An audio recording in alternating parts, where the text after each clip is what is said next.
Hi, Doug here with Re-Mov. Today we're on a boat. We're going to try to take off some stains with using the Re-Mov rust stain remover. I'm going to spray right now.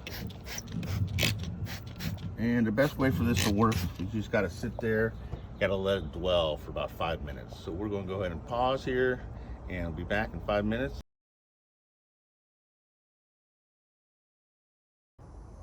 All right, Doug here, back at the boat with the rust stains. Again, Re-Mov rust stain remover. Let's go ahead and take a look. Looks like already most of the stains have come off by themselves. So I'm just going to give it a little squirt again, and let's see if we can get the rest of it just to come off.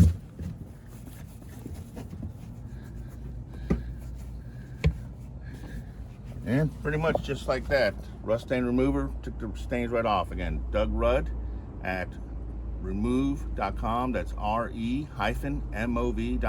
Thank you very much.